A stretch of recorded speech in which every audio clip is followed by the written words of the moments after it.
Hello again, hockey fans. Are you ready to brave the wild with me, your host, Paladino Joey, or Joey Awajan? Brave the Wild is available on all of your favorite podcasting apps, and I thank each and every one of you, once and always, for downloading and listening to this show. It is a great pleasure to be back on board with you once again today.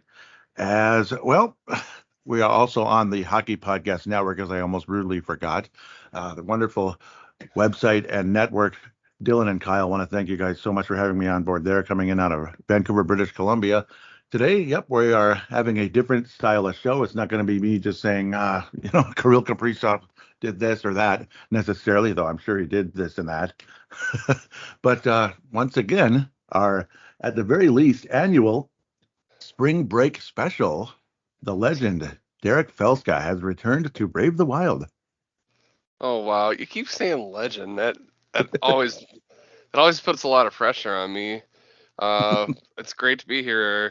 Nothing better than spending spring break with you, bud. Oh, thank you so much. I agree. I feel the same. It's like I wish I could experience an actual spring break once in a while, but but Sorry to rub it in your no, face there, no, but it's yeah. okay. It's okay. Someday it'll happen again. I suppose. I might get a day off for the NFL draft or something, but much I later. hope And I hope so. yeah, I hope so for sure. So, well, today we have a few topics to get to. We'll do our best. Obviously, Teams, as we're on now instead of Skype, has been picking up a little bit, but so far so good. I mean, I can't put here. Um, Obviously, this past weekend, as we get started into Brave the Wild now, we were greeted with some pretty tragic news around Sunday. The event occurred about 5 a.m. on Saturday, if I can call it an event, unfortunately. Um, we lost Jessi Pierce, her three children, and her dog on Saturday morning. Hmm. Um, uh, so I'll give my brief thoughts and then turn the floor to you on this one.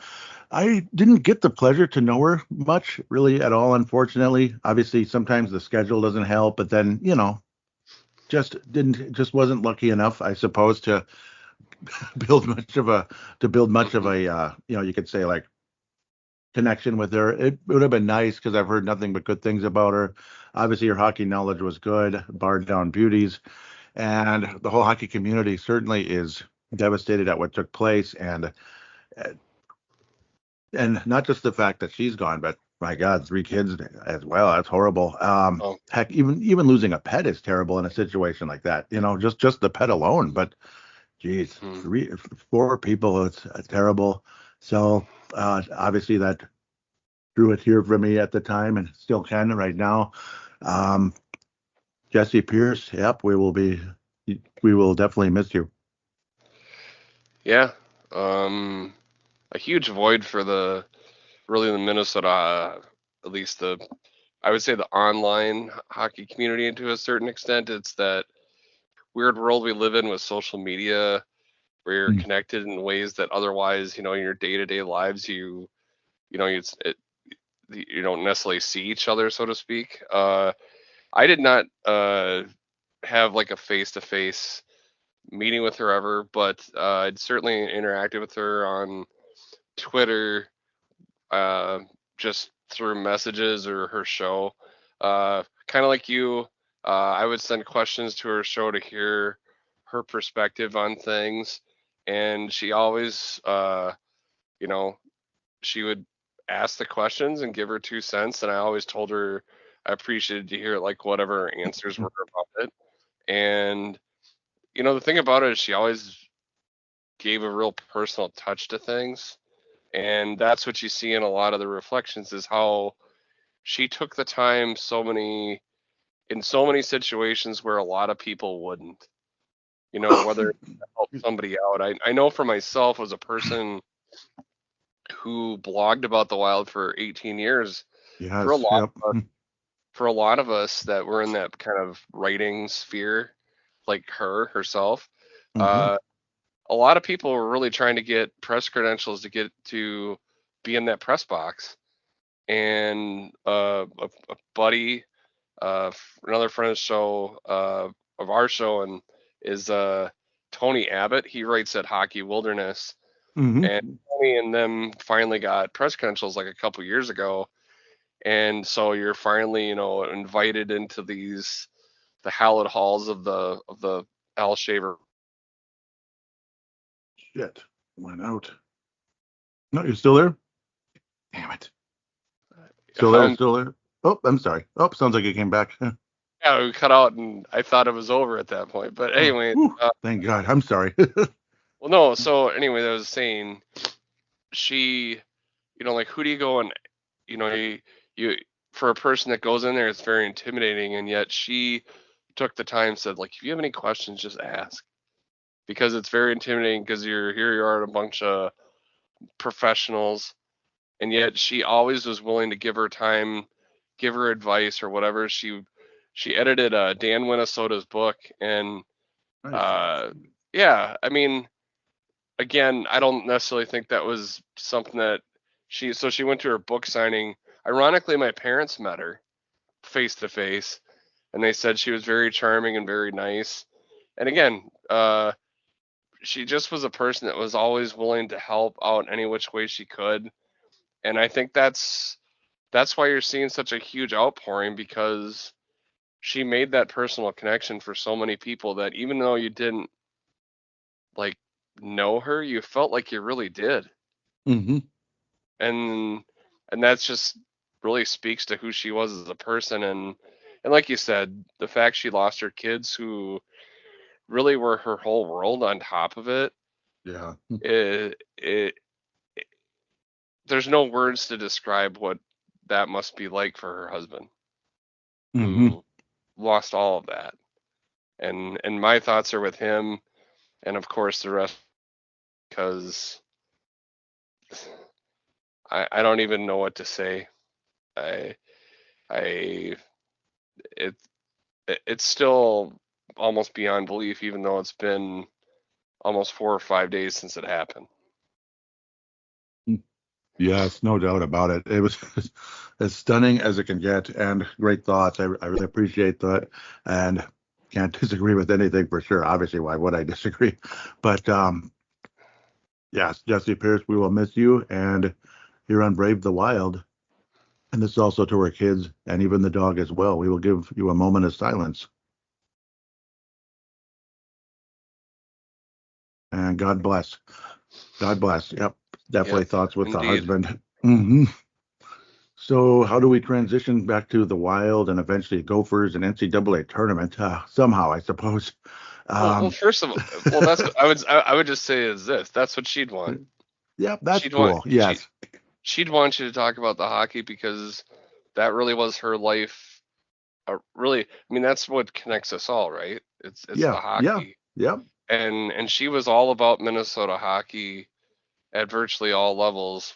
You know, men's, women, the high school stuff too. Being a Matamidi grad like she was Yeah. always about it. So let's talk some hockey.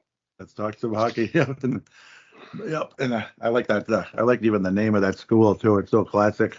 So, Yep. as to gosh, the Wild gave up five straight versus the Lightning the other night. Everything looked positive. We're heading in the right direction, and it's like the floodgates opened. Unfortunately, you go from kicking Tampa Bay's butt basically 3 weeks to the day, March the 3rd, Mm, to happy birthday, Paul Kenneth, on my friend, on March 24th. He would be as old as me now, mm-hmm. 46, because Damn. he's been chasing me for years, right? Yeah. But yeah, it goes the opposite direction in this case in Tampa, Florida. Oh, that sucks. And it's definitely been a tough run for the Wild of late. And here's like even like you believe Quinn Hughes might even be hurt a bit.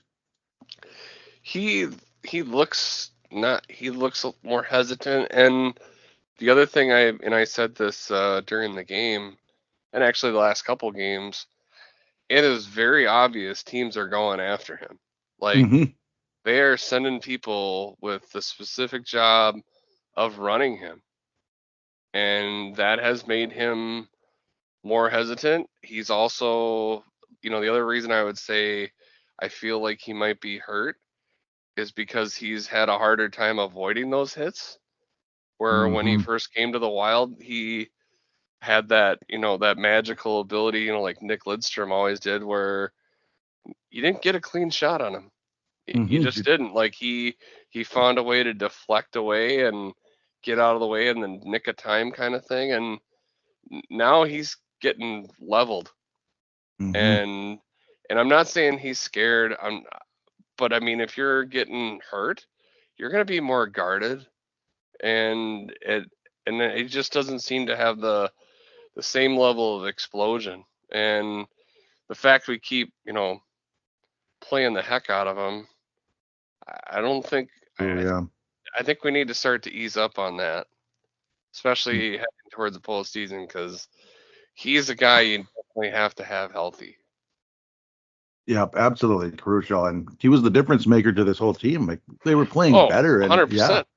Yeah, like they were playing better when he got here, and then he gets here, and it's like, okay, yes, this is a contender. Like we're actually calling the Wild a contender. Holy cow! We're always thinking of Well, if the Wild were a jet, he's the afterburner, right? Yes, he's what pushes you to supersonic. Yeah, where you're something exceptional, and I think he's still the most critical guy on this team.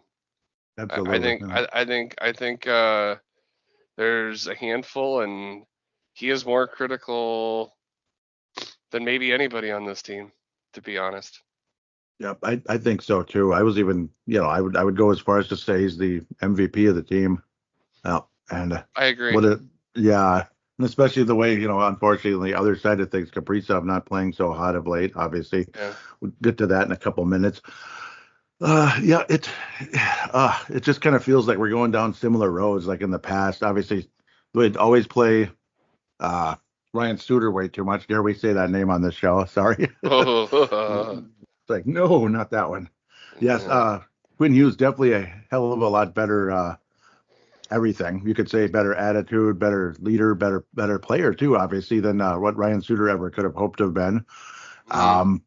There is one connection though that he may need to rein in, and maybe the team needs to rein in, given what we just said about getting worn down and those kinds of things, is his penchant for extending shifts, which is something Suter did, because he was only moving in slow motion. So I mean, it wasn't a matter of exertion. It was just he just was too lazy to come to the bench.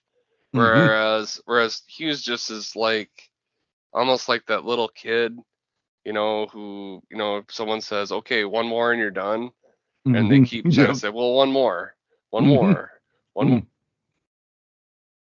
Oh, I lost him again. Still there? Oh boy. I lost him. I'm on the still there. Testing. I'm back. Okay, good. That's good. Yep, and I can just write this little note here. Yeah, of course I'll probably see the dead start. I'm sorry. No, it should be okay. Yeah. Okay, but yeah, it makes sense. The whole thing about the kid that doesn't want to come out. Heck, though, how dare I say? I'll try to keep this super brief. Halloween night '92. We were roller skating at Roller Gardens, and I wanted to go. Dad said it's time to go. I wanted to go around one more time, and I fell and broke my arm.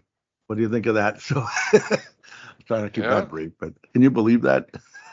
Well, back in those roller skating days, I mean, what did you have to? I mean, you either fall on the basically almost like concrete or whatever it was, or into like it was all bricks around it, like there was nothing soft and cushy. I mean, around that place. So it's 100% possible. Yeah, and that sucked. The most painful thing ever. Glad that was a long time ago. The blister from the roller skates. Oh yes. Oh God, yes. Awful. Awful, as Dean Evison would say. Yes. So there we can I guess in a lot of other ways, again, like the team kind of wearing down. You used to see Devin Dubnyk wear down, and that was always because we'd overplay him. Suter wear down, overplay him, da da da, and that seems to be kind of going on. Goaltending, at least we're okay in terms of there's kind of a rotation there, kind of sorta. So it's not like Dubnik 99% of the time, and then by March or whatever, he's not the same guy, which would happen almost every year until he was basically like, couldn't play anymore. So we're kind of okay there, even though they have their ups and downs. Kaprizov seems to be Mm-hmm. hitting a wall here that I don't know. It sounds like the Everett isn't the same lately, and basically like how it's the old and I'll swing it to you because I think you can say it better the way we were talking off air the other day. How basically about since Quinn Hughes got here, it seems he's not really been the same. It's almost kind of like the way I look at it, like a mental kind of thing. Like another star comes, so it's like you feel maybe like not as much pressure's on you, so you kind of slack off a little or a lot. Oh, I think there's something to be said for that. I mean, there's two different ways to read it. One, either you say the pressure's off, or two, the other way is, you know, I don't like maybe they don't enjoy not being the I guess you'd say the star of the show anymore. Mm-hmm. That everyone's excited about Quinn Hughes and oh my gosh, look at Quinn Hughes can do. Look at him Mm-hmm. go. Look at all this stuff, and he's kind of like, but what about me? And they're just I'm kind of still here, right? yeah, yeah, and yet oh you just like Quinn now, you don't like me. Well, I mean he can. I mean I don't know if that's it either, but either way, like you were saying, it seems like the want to the the drive Hmm. and just the other little efforts that seems to have kind of just faded away, and he doesn't seem to get all that. I mean, the five on to me, the even strength lack of scoring kind of speaks for itself. Like Hmm. he only seems to really want to do things when it's on the power play, and while that's nice, I guess, for the power play, even sometimes on the power play, looks like he kind of doesn't, you know, want to do much other than sometimes hang out at the point. And it's like, that's not your role, man. Hmm. Yeah, we don't want to go back to all that. It felt like You're that there was. to, yeah, I Mhm. don't know. It's, Yeah. it's, he just doesn't seem to want to go into the tough areas of the ice at all. And Mm. that's what you're paid for. Yeah, and That's what you very. got the extension for. And Hmm. we don't, the farther he is from the net, the less dangerous he is, which you know that doesn't help him or the team. Mm-mm. And So, that was definitely an issue in the Suter Parisi era. As we go back to that, mm, that's kind of why they couldn't compete in the postseason, or they compete yeah, a little bit, but not enough. It would be the old good, but not enough. hmm, That's kind of was like the slogan as to when we moved on from Chuck Fletcher, good but not good enough, that type of thing. Um, yeah, it's and like the whole St. Louis game years ago where we talked about like all these shots on net, what the heck? But a lot of them were from far away. They weren't really great chances. That was the yeah. I extreme mean, frustration. I mean, a lot of times, especially if there's little or no, there's no screening or any kind of attempt to like, distract the vision of the goaltender, either by someone sort of flashing out in front across their face, or literally just posting themselves up.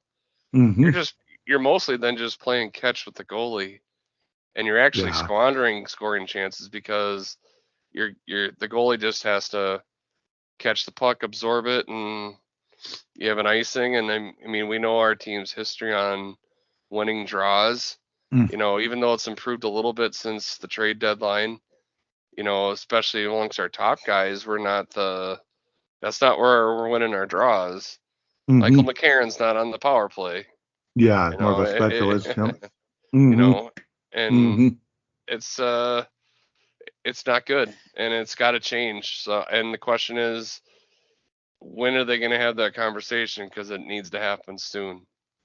Yep, especially come postseason because it's going to be a quick exit. Otherwise, if it doesn't 100%. change, whoops. Yeah, it's like I'm afraid that the way things have been going, I'm afraid both winter teams are going to be out in the first round the way we're going. But I should stay off of that rabbit hole. The other team, but the other Yeah. team across the river, closer on my side. But no, that's definitely a the team is definitely trending in the wrong direction. Kind of again, like we were saying, like just not getting close enough to the net, not creating the chances we need, which is definitely frustrating. A slight side note you could say is I've been happy with Vladimir Tarasenko, generally speaking, this year. He's had his ups and downs, but Well, you could kind of see.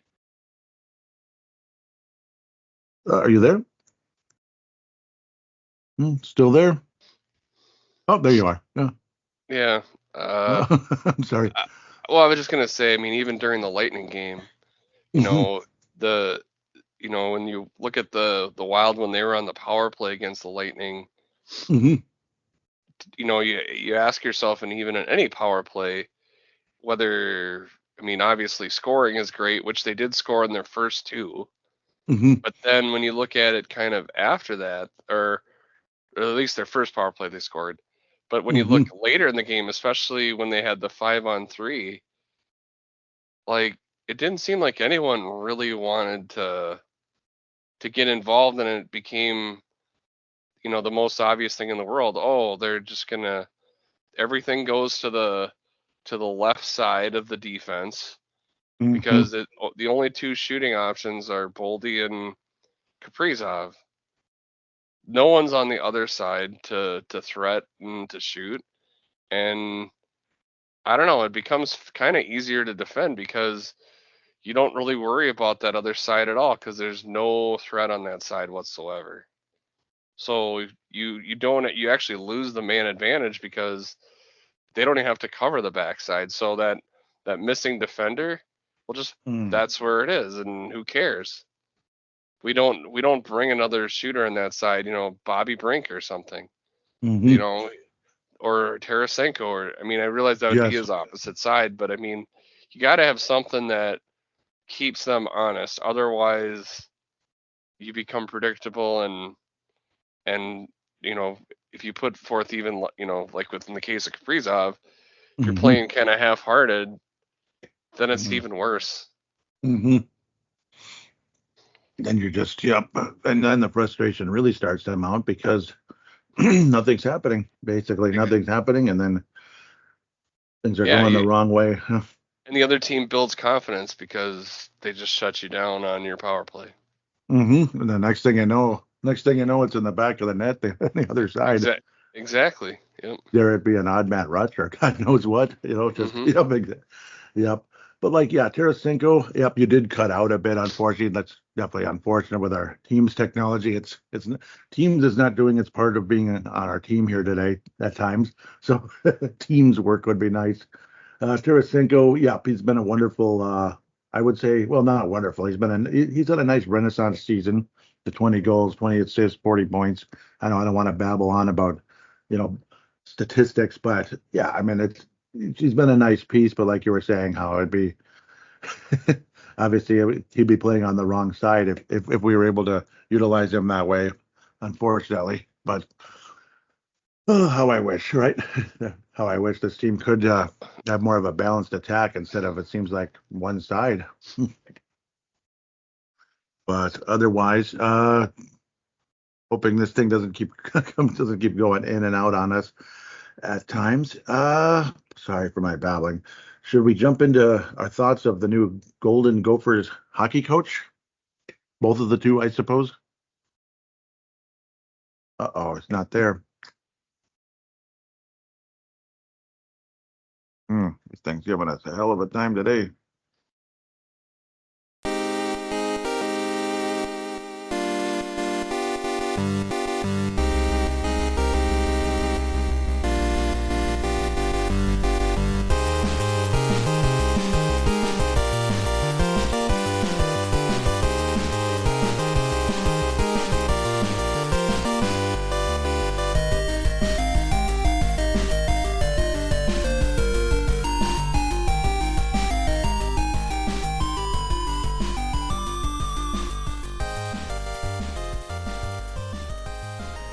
Hello, welcome back to Brave the Wild. Yep, we unfortunately, me and Derek were doing the show. We were doing the best we could, but Teams just was not cooperating with us. It was not, Teams was not basically living up to its name. It wasn't giving us the proper teamwork we needed to do the show. So deeply apologize. It just kept booting him off, and he finally was like, maybe we should just call it. So probably because the time crunch and how things are. And plus, even if it was a day off, you would still get frustrated in that situation. You don't want to spend 3 hours trying to record a 1 hour show or whatever. So deep apologies for that. But hopefully I can find the file, and I've already found it. Obviously, you'd be listening to what Derek had to say about a few things, including Jessi Pierce, and obviously the ups and downs of Quinn Hughes and Kirill Kaprizov and such, with how the team has been kind of dropping off of late.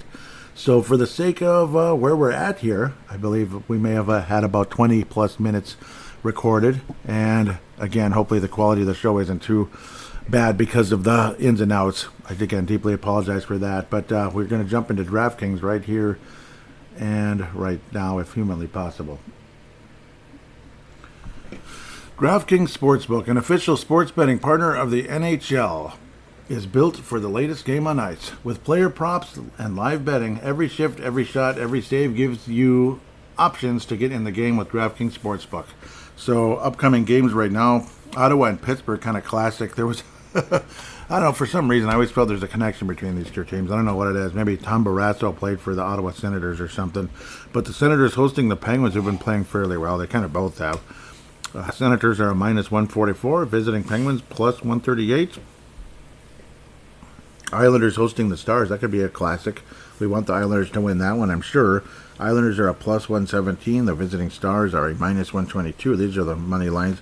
Minnesota Wild visiting the Florida Panthers. Somehow we're favored despite the way we've been playing it. Because Florida's not real good either. The hosting Panthers are a plus 127 to win. The Wild are a minus 138. Wild should be the better team, but, it's been the month of March. Month of March can be frustrating here in Minnesota. Utah Mammoth have been playing great. They're hosting the Capitals, minus 144. Capitals plus 138. Rematch of some classic battles there. In the Pacific Division, Vegas Golden Knights hosting the Edmonton Oilers, the two-time defending Campbell Conference / Western Conference champion Oilers. The Golden Knights are a minus 127. The Edmonton Oilers plus 122.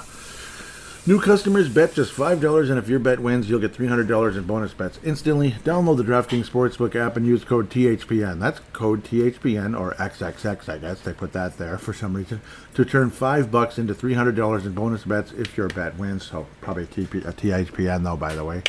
In partnership with DraftKings, the crown is yours. Gambling problem? Call 1-800-GAMBLER. In New York, call 877 HOPE-NY or text HOPE-NY. In Connecticut, call 888-797-7777 or visit ccpg.org. On behalf of Boot Hill Casino and Resort in Kansas, wager tax pass-through may apply in Illinois. 21 plus age in most states. Void in Ontario. Restrictions apply. Bet must win to receive bonus bets which expire in 7 days. Minimum odds required. For additional terms and responsible gambling resources, see dkng.com/audio. Limited time offer. Copyright 2026. NHL. All rights reserved. All right. Some people might say, where do we go from here? Yeah, that kind of threw me off. It's a bummer. Definitely not Derek's fault. I'm blaming Teams. Teams is bringing home the James Shepard Memorial, and in honor of Derek's show, James Shepard Memorial Popcorn Maker. Derek, of course, of the Crease Assist podcast, which we actually didn't even talk about at the time, but you've heard about it a lot on this show because it's a fantastic Minnesota Wild show. Derek obviously has been, a writer for, as he said, 18 years, if you got to hear it. If I found the file. 18 years he's been a writer and been a podcaster for. Is this his third year already? So, yeah, done a wonderful job. Obviously, he did podcasts long ago in the past as well, kind of like guests and such. And I believe he was I think there was a couple co-hosts years ago as well. Good shows back in the day. Where do we go here? Yes, Kirill Kaprizov, it's like on paper you look at it, 38 goals, Boldy 38 goals, like, wow, they're playing great, what do you mean? Well, obviously stats aren't everything, unfortunately, and sometimes analytics are helpful, but if you ground yourself in analytics, I think it's kind of a boring podcast when you get too much into analytics. Derek more is detailed about things, and I like that. Like actual details that, that back up the play of the player. Like, yeah, he's not been playing real well, and guys staying away from the, they're not they're kind of keeping their distance on their shots, especially Kaprizov, and it's disappointing. Not really getting into the nitty gritty and creating legitimate scoring chances, and that's one of the reasons why the Wild have been struggling. And unfortunately, it seems to be a trend with this team for many years. I don't know. Guys get banged up, guys get hurt, and they start playing more timid. And I know other teams get injuries, but it seems like, I don't know. Why does it always seem like this team has it worse when it comes to that? And just so hopefully this is just a little swoon here and things recover. And just in time, the Minnesota Wild are on the verge of something special. I remember they were not playing particularly well even back in 2003 at the end of the year, and then everything just went boom. Like it was like, wow, first ever playoff game. We went out there and outplayed Colorado, just outplayed them. We had our ups and downs in that series. Everything went down the toilet for 3 games, and then the Wild came roaring back. And similarly with the Vancouver Canucks in the next round. Versus Anaheim, well, we couldn't score. That's all you need to know. We just couldn't score. Yeah, we couldn't score. So that didn't help. Again, so yeah, it is what it is when it comes to that conversation. I guess we're going to start heading into the NCAA tournament. Man, I was looking forward to doing this with Derek. So, again, not his fault. I'm blaming teams 100%. So, Derek, do not blame yourself on this. This is teams. So, teams is getting a good tongue lashing here.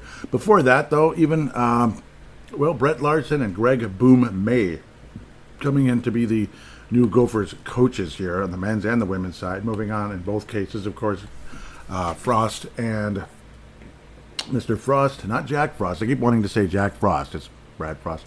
And Bob Motzko moving on. I made my rant about Motzko, but at the same time, I don't really have any major thing against Motzko.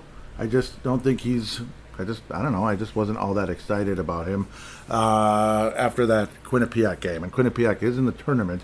I'll admit I do not know a ton about Greg Boom May, but I do know he was an assistant with the Gopher staff here just recently. 40 years of age, so he's got a whole career ahead of him. He'll be on the women's side of things. So, nice. I mean, cool. We're happy to have him at the end of the day. Introduced at a news conference on Friday. It's a 4-year contract, pending completion of the background check and such. But yeah, only 40 years of age. Conversations from Mark Coyle. Quote, anyway, Boom is a relationship builder and a strong recruiter who builds success as a head coach to our program. So he knows Minnesota hockey. Well, I hope he does, I guess. I don't know if that's the number one thing in the world, but he knows Minnesota hockey, but he has also coached and had success at the international level. Yes, interesting there. Our program is in good hands with Greg at the helm. May now jumps in. Greg Boom May. That's his nickname, Boom, I guess. I've been able to see all the wonderful things that Coach Frost has done, the storied history, the traditions, the pride, but I haven't been here for 20 years. So I also had a front row seat at the things that I feel could be done differently or could be done to bring that consistency that we're looking for to get back over that hump. So yes, again, he's taking over what was once a dynasty, kind of a dynasty, you could say it was, in the women's college hockey program. Men's, of course, yes, the 70s was the closest thing to being a dynasty, and that's a long bleeping time ago. So when Brett Larson was talking about we win championships in Minnesota, it's like, well, I guess not that many, but no, I like him. I like his thought process. I think he has a lot of potential. I know a lot of people are. Some side is excited. The other side is like, not really. He is 53 years of age. August 20, 1972, so he'll be 54. 5'10". He was a defenseman in the past. Had some moments in the league, of course. Played. He was born in Minnesota Duluth. Played for the University of Minnesota Duluth, which was once thought of as a sister school for the University of Minnesota, which I guess it still kind of is. His junior and senior years were actually pretty productive. His first 2 years, he only amassed 8 points combined. as a player back in the early 90s, the good old days. That's when I first started really getting into hockey full time. Became more of a full-time hockey fan at the very least of the Minnesota Gophers. You go back to the Darby Hendrick days and such, and eventually, like a Brian Bonin, I guess he played about the same time. Did Mr. Brett Larson, but for the UMD back in the day. 28 points in his junior year and 31 points in his senior year. Of course, those stats are not necessarily important, but it's interesting. Played for the San Diego Gulls and won a couple of championships there, the WCHL. They still exist in the AHL today. I do believe they're tied with the Anaheim Ducks, the Gulls. Won the title in 97-98. That would have been my senior year in high school. And in 2000-2001, won a championship there as well. He'd been up and down between the IHL, which used to exist, Las Vegas Thunder, that's kind of a cool name. Utah Grizzlies still exist. They're in the ECHL. Some teams, when the IHL disbanded, some teams went to the AHL, like the Moose, and other teams went to the ECHL, which is like double A, basically. So, and the WCHL, some teams went to the AHL as well. So, interesting. Mr. Brett Larson's playing days ended with the Florida Steels in the SPHL. Just 6 games, but 3 points. No, 4 points in those 6 games. So productive in 06-07, but only a few games. And then eventually moved on. He even played for the Minnesota Blue Hawks in the end of the 90s there. Minnesota Arctic Blast in 96. 33 points in 28 games. That's kind of cool. Yep, he played for the Arctic Blast. And then 3 years later played for the Minnesota Blue Hawks. I remember that was a nickname possibility back around 97. That was one of the name candidates for the new Minnesota NHL franchise. Of course, Wild ended up being the winner. There were 6 finalists at the time. The Blue Hawks, the White Bears, the Wild. Yeah, I just say Minnesota Wild because that is what won. I remember at the time I was thinking Wild. Well, okay. And then you looked at the reason for Wild, and it's like, why do I have a feeling that's going to win? And it did. I just had a feeling. I wanted Northern Lights. That was the other one. The Voyagers was actually really cool sounding. Patrick Royce liked that one the most. And the Freeze, which I thought was the worst. But some people out there thought that would be the best. The Freeze. Okay, well, I guess it would be the anti-Miami Heat. Suppose so. Coaching career. Let's talk about coaching, okay? Yeah, we talked about him as a player, even playing for the Arctic Blast and the Blue Hawks, which is roller hockey. 08-09, Mr. Brett Larson began his career as a University of Minnesota Duluth assistant. 3 years there, became the head coach of the Sioux City Musketeers in the U.S. Hockey League in 11-12. Sioux City Musketeers, in which he sounds like a Minnesota coach here so far. Lost in the first round and out in the playoffs, but then went to Ohio State University.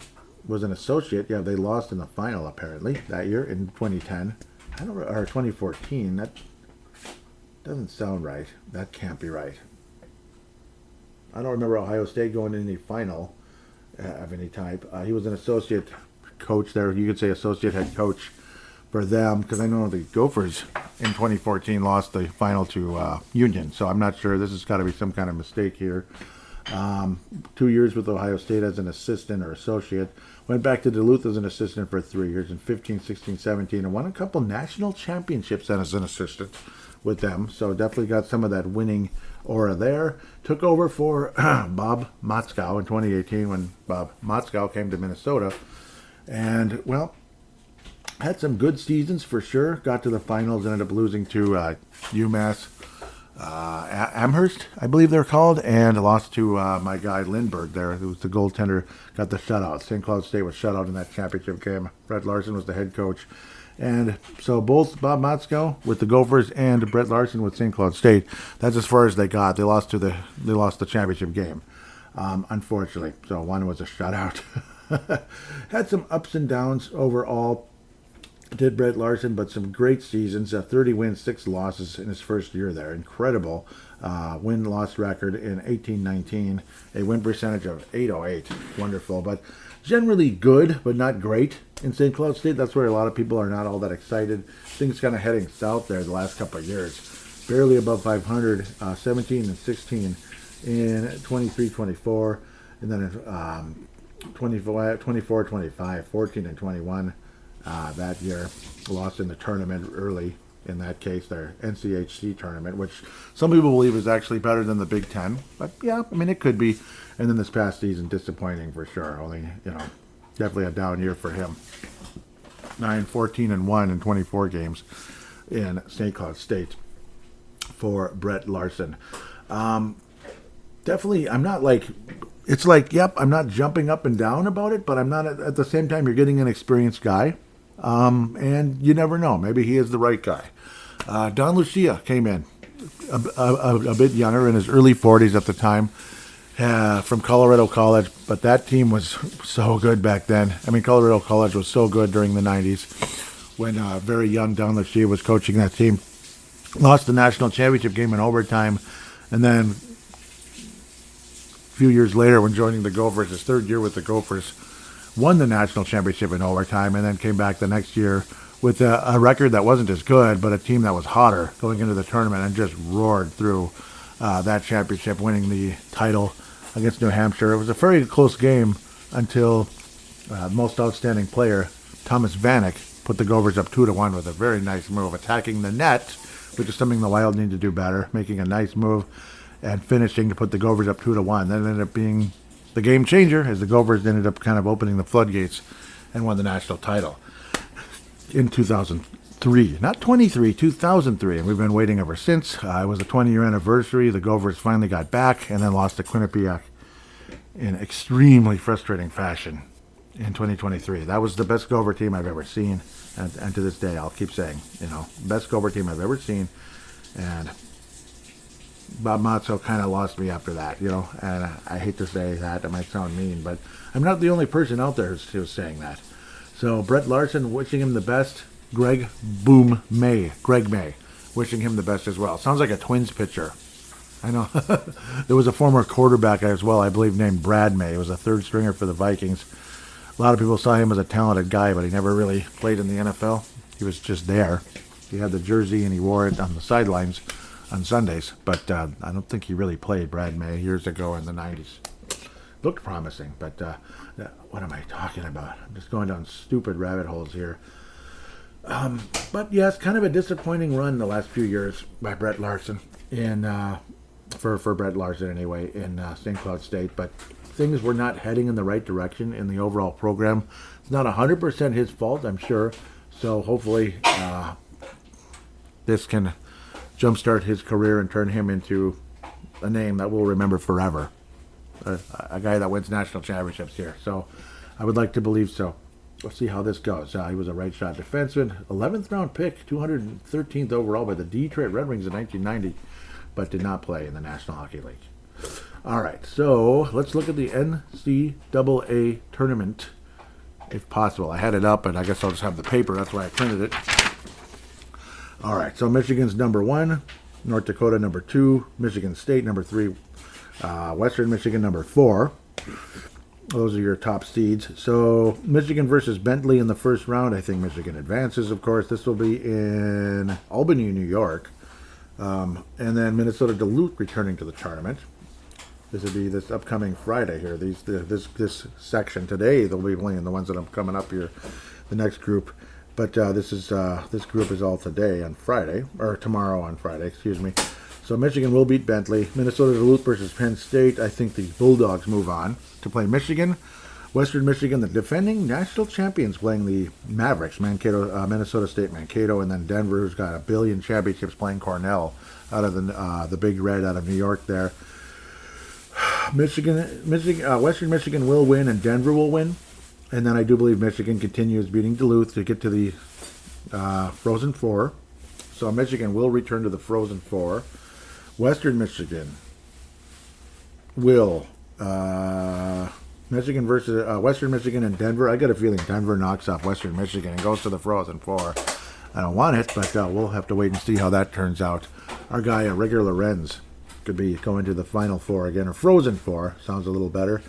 Michigan State hosting UConn. I hate UConn in basketball. I can't stand them, the women's or the men's. Just go away. I hate UConn. Hockey, whatever, it is what it is. Wish them the best, but I think Michigan State wins. I think Michigan State wins comfortably. Wisconsin versus Dartmouth. Of course, I'm not going to pick Wisconsin. Dartmouth defeats Wisconsin. This would be in Worcester, Massachusetts. So they're out east in both cases. I suppose the Michigan group is in Loveland, Colorado. Cool. So Denver definitely wins that section. Yes, Denver's going to win that section. Yeah, whatever. That figures, right? Yes, they're going to win. These will be in Worcester, Massachusetts, or Worcester. Michigan State beats Yukon. Wisconsin is defeated by Dartmouth. So Dartmouth gets to the second round. North Dakota. This will be in Sioux Falls, South Dakota. Great. But it's South Dakota, so na boo boo. North Dakota versus Merrimack. I'd love to see Merrimack win that one, but I do believe North Dakota will win that game. Quinnipiac. Yeah, I know, that sounds mean. Will win over Providence. That should be a pretty good game, though.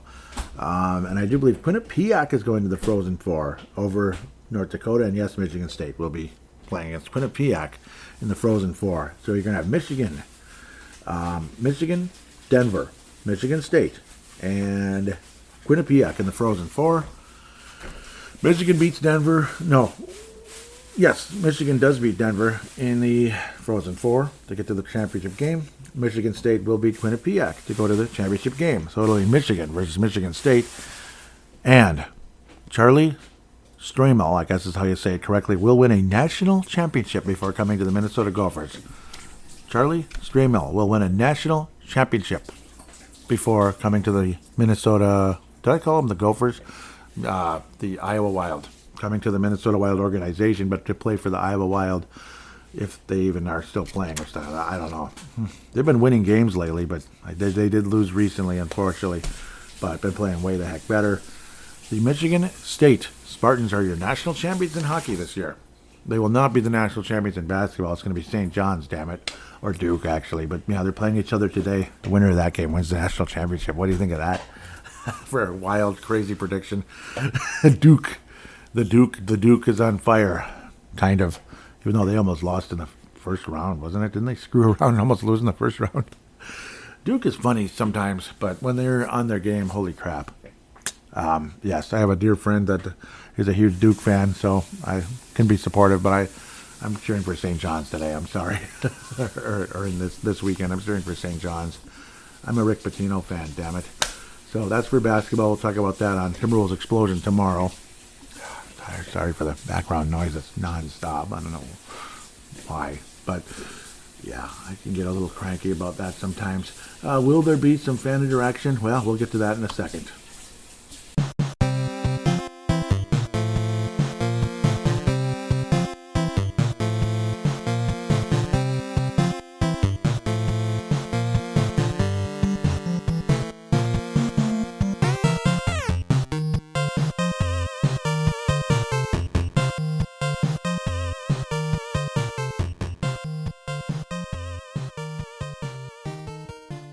And we are back here on Brave the Wild, segment number 3. I don't even know what segment it is. It's actually segment number 2, I suppose. Yeah, I don't know what segment it is, all because of the stupid teams letting us down today. But thankfully, we'll hear a lot from Derek here and a couple others in the fan interaction segment at Brave the Wild.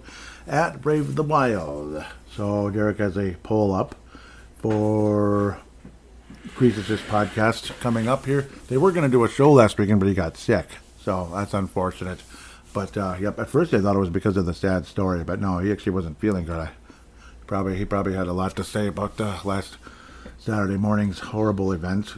So the poll here, really quick, that goes to the Crease Assist, but also hashtag BDWMN, and I need to put hashtag Crease podcast when I do a poll in the future. That'd be better.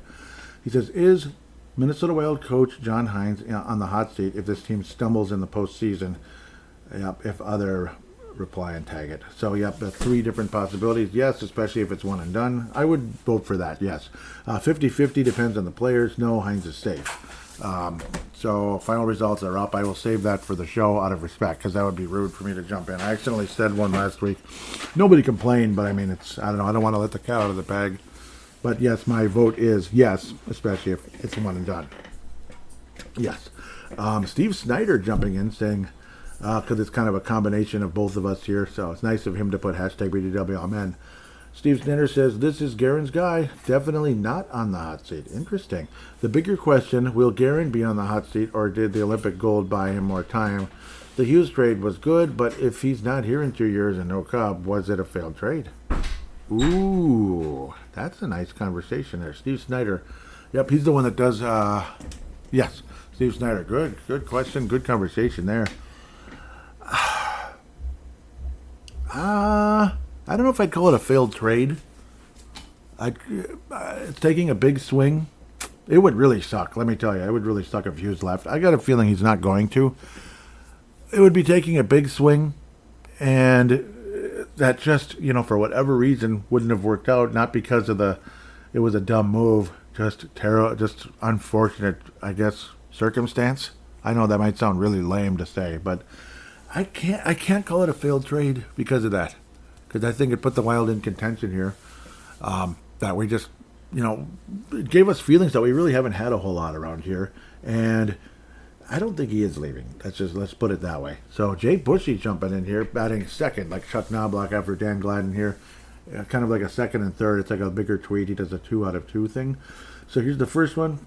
Yep, this is related to it's nice that they included me here on this, so I appreciate it. It's going to depend on how they do in the playoffs. Having to face the Avs or the Stars in the first round sucks. Yes, it does. The current playoff format needs to go back to 1-8 seeding. Yes, 1-8 seeding of each conference. I hope the owners are able to change Bettman's mind. I hope so too.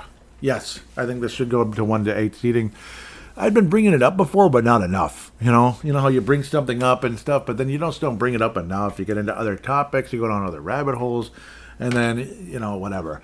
At first, it sounded fun back when it's like, oh my God, we're like in the old Norris division again. The Blackhawks, the Blues. Oh, this is cool. Yeah, but the freaking Avalanche, of course, they're still in our division like they were in the Northwest. Damn it, go away. I don't want Colorado. Ugh, okay, yeah, they're in our division. And, we get to go against the Stars now. Oh, screw you, Dallas Stars. Screw you for leaving Minnesota. Now we can play you in the playoffs. Yeah, but every bleeping year, basically, it's stupid. And then, the frustration of like, wow, we got past the Blues or even the bleeping Avalanche back in both of the 2 years, 14 and 15 respectively, only to play like a dynasty-level Chicago Blackhawks team in the second round. It's just like, gosh, dang it, can't we play someone else and then see what happens see what happens if it is the Blackhawks in the West Finals? Dang it, maybe we build enough momentum. We actually beat them once in Minnesota Wild in the Stanley Cup Finals. Wow. But, yeah, I'm sick of it, too. The Wild should be like a number 3 or 4 seed in the Western Conference, not stuck playing Dallas in the first round. It's BS. It's BS. When the division champion over in the Pacific Division has an inferior record to the Minnesota Wild. The Anaheim Ducks should be the 4th seed, period. Or the 5th or 6th or 7th, whatever the heck they should be. The funny part is I do believe if things were changed to 1-8, we'd be playing Mammoth, the Utah Mammoth, up until the last game when the Wild finally thrashed them good. We'd been stomped by the Mammoth. Stomped, like Mammoth would do. Stomped. So, yes, no doubt about that. I tweeted out the conversation with Jessi Pierce, and we got into that earlier. There was no response there. Obviously, a lot of people pouring their thoughts and their heartfelt feelings out on that one. So, we'll continue. Derek going real classic here. I forget what they were. I just wanted to tweet it out just to get something going. Apparently, he said, Derek says, good call on Stacey Roost. Not Roast, Stacey Roost. I used to think it was Stacey Roast before he started playing for the Wild way back at the very, very, very beginning. Yeah. Stacey Roost during the broadcast, voice of Benny G. I will give you a few to remember. Sean O'Donnell. Yep, I remember him very well. Aaron Gavey, Jim Dowd, and Antti Laaksonen, the Iron Finn. And here's a little piece of trivia for you because I remember it clearly. Why do I think I was at that game? I think I was at the game. Yeah, the first hat trick in Wild history was scored by none other than Antti Laaksonen, and I do believe I was there. Yes, that's one of the reasons I could remember it so well. Antti Laaksonen, the first hat trick in Wild history. Antti Laaksonen, yep, he was one of those guys who would often play in the top 2 lines, but was, generally a third line type of guy. But boy, did he have some great moments. Lots of good memories of Antti Laaksonen. Great player. Well, really good player. Jim Dowd was the top line center for, a team, and he did a great job. Aaron Gavey was not real good. He could skate a little bit, but his skill level was just, it just wasn't there. His effort was there, but the talent wasn't. Aaron Gavey, to me, was a quad A type of guy. Sean O'Donnell was a really good defenseman. Not a star, but a really good defenseman. I liked him a lot. Physical, tough, stalwart defensively. Stacey Roost, quad A player. Yep, Stacey Roost, quad A player who'd have a couple moments, and then when whenever hot run he was on would end, you'd never hear from him again. Even though he'd be there, he wouldn't do anything. And that's kind of what it was to Stacey Roost. But classic name, no doubt. No disrespect to him, he just wasn't that good. When you're starting on a franchise, sometimes you get lucky with the Sean O'Donnells, Jim Dowds, Anti-Laxtonens, but then the Aaron Gaveys and Roost are all over the place. Guys that are, they're trying their hearts out and everything, and I'm sure they loved the opportunity they had here, but they just weren't that good. It's just an absolute fact. Anti-Laxton and the Iron Fin. Yeah, but Derek putting in the nickname there. Continuing with Derek here, now we go into a Derek Felska lightning round right here and now. Who'd have thunk it on a show that he was co-hosting earlier? As long as I find the file, this might end up being a really messed up show, and I apologize if that ends up being the case. But I would like to believe I'll find the file somehow, or I've found it by the time you're listening. Oh, I'm kind of scared thinking about that, but here he is. At Crease and Assist, whereas it's the Crease Assist podcast with Derek, Kalisha, and Teresa. Teresa seems to be more the co-host, but Kalisha is on sometimes, and Steve also. Brand Steve has done a wonderful job as well. And I would like to join that show sometime. I've been very lazy and don't communicate. Well, not lazy, just, how you get busy and then you're tired, that kind of stuff. You ever heard of that before? I'm sure a number of you have. It's like that. Okay, next. When the team underperforms or seems to lack effort, how much of that percentage-wise do you put that on the responsibility of the coach or the players themselves? It's almost 50-50 in a lot of ways. Like, you want the coach to be able to get the players to play up to their full potential as much as possible. You can't expect it all the time, just like in my workplace. You can't expect a perfect day every bleeping time. When I hear supervisors talk like that, I just want to run away. Like, stop. It's not going to be a perfect day every day. The circumstances come up, and some people just are acting like stupid clowns sometimes. That's just a fact, but I'll get off of that. And it's kind of similar in hockey. It's a workplace. It's just more fun than like a regular workplace. A lot more fun, let me tell you. Until you get smashed into a wall anyway in hockey. But so I'm leaning towards 50-50-ish, but then again, I think the coach is 40 and the players are 60. You got to put more on the players. You got to put more on the players. They're the ones out playing, and let's just say they get paid a lot more than the coaches. Yeah. So continuing, which player or players are currently in my doghouse and why, if any? The whole team. No, I'm kidding. Kaprizov would be a little bit. He's not been the same. There's no doubt about it. Morty jumping in as well, saying Kirill Kaprizov, and always includes Jojo. I'd say Jojo. Or No Joe is what he calls him now, because he is. Yeah, he's definitely in my doghouse because he hasn't been scoring, and the effort just seems to be lacking. You don't really see as much. Morty even adds Boldy the last 3 to 4 games. He needs to short shifts. He isn't Superman. I agree with that. During a 1.5 to 2 minute shift, his benefit decreases as time goes on. And yes, I think that's got to change. That can be on the coach and the player when it comes to that. So that's kind of a team effort between the coach and the player when it comes to time on ice. Yeah, it's ridiculous. His benefit decreases as time goes on. That would be Hughes. Favorite hands down is McCarron, even before he rearranged Perry's face. He has more skill than anticipated. I agree. Yep, Joe says Jojo. Wild Child says Kirill. Need I say more? Justin Sieve, I believe I'm saying it correctly. I'll give him a follow. Hopefully he follows back. He says Mojo. Yep, he hasn't been good for a while. He seems to be out there for a fair account of goals. Honestly, haven't looked at the stats. But most of all, He missed a wide open net and passed in the last game. That should have been a winner. Yep, that would have been the Tampa one. He would be first out when Moose is back though. So he like to yeah, how that's been a conversation, like who goes out when Moose comes back. That would be, of course, Marcus Foligno. Yeah, maybe it should be Mojo or No Joe, as some people say. So that looks like that's about all the hashtags that Derek put up there. Okay, we continue here. Yep. These are kind of fun. Yep. Oh, too bad we couldn't answer this one together. When the Minnesota Wild go on the power play, as a video gamer, does boss music begin in your mind because you know this team understands the urgency of the moment, or main stage music because they look lost and are just exploring at their own pace?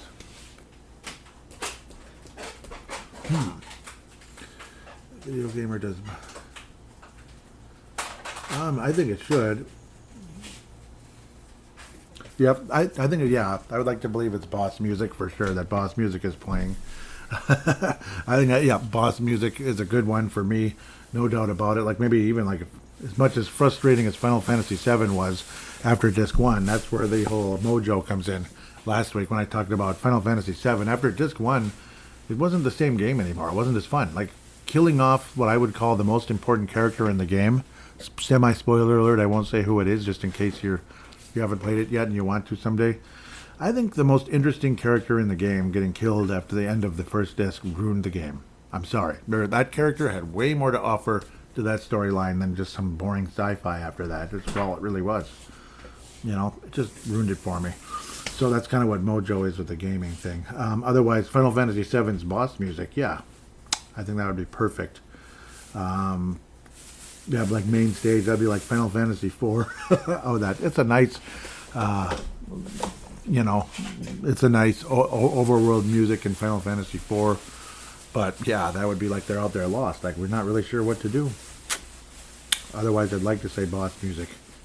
Da-da-da-da, da-da-da-da. That's Final Fantasy VII. Continuing. So I kind of missed one here. This is a really good one. What is your favorite hockey-related memory of all time? Well, I have a choice. I have, yeah, because it's hockey related. I would have liked to have said it was the 91 North Stars winning a Stanley Cup. The 2003 Wild winning a Stanley Cup or getting there or whatever.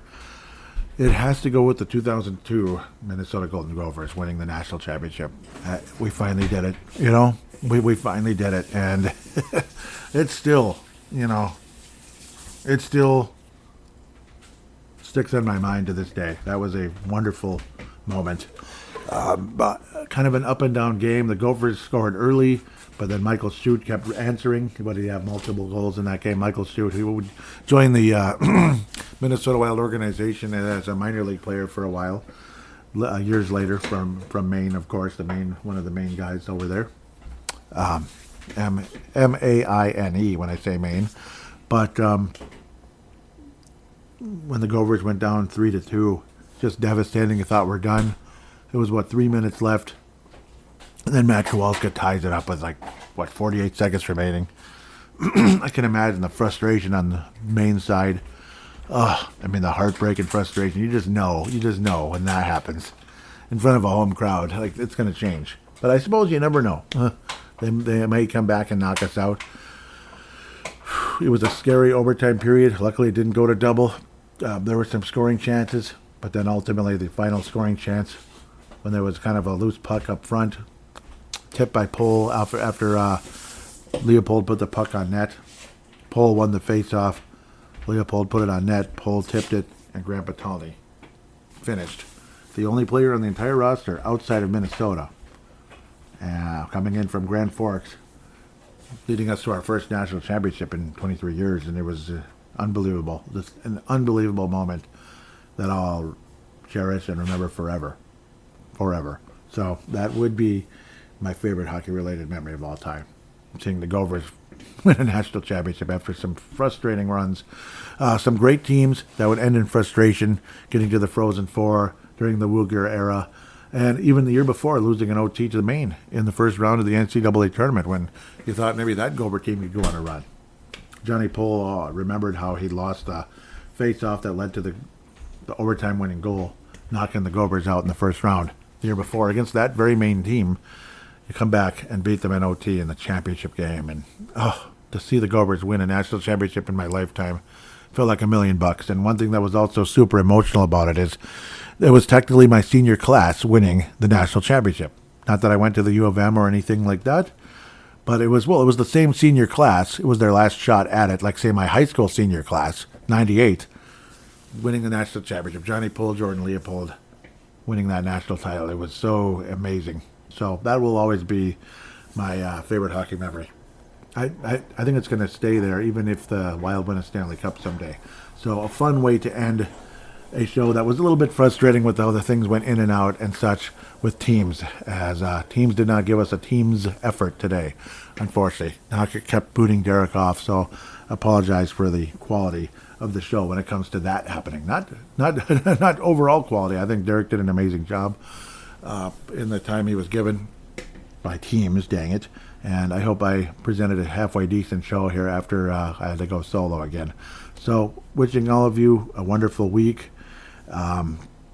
Do get your DraftKings app and do some betting. Maybe you'll see a multi-goal game coming up.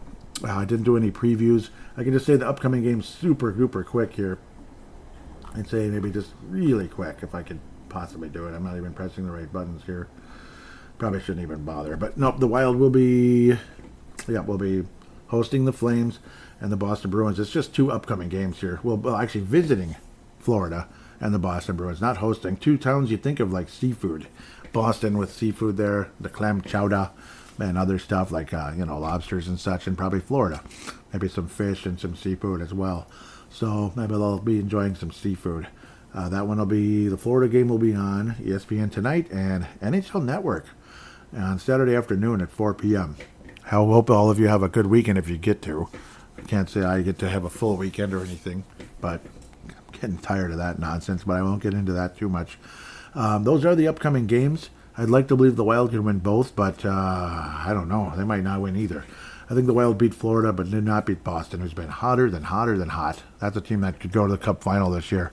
That's how well they've been playing. They're 40-24-8, so whoa. I think the Wild split these upcoming games. Other than that, it's just 2 games coming up, so it's kind of perfect timing to have a show with Derek, and then we can jump back in with Vancouver, Ottawa, Detroit, and Seattle. That'll be the second last regular season show, our second last regular season preview anyway, coming up. Interesting, as we're already heading into April here. Next show will be April 2nd. So with that, big shout out to Croesus' podcast, MNW Young Guns, Minnesota Wild Global. Love all of you. And God bless Jessi Pierce, her husband, of course, especially, and the loss of Jessi Pierce, her children, and her dog. With that said, thank you so much for listening, and we will be back next week.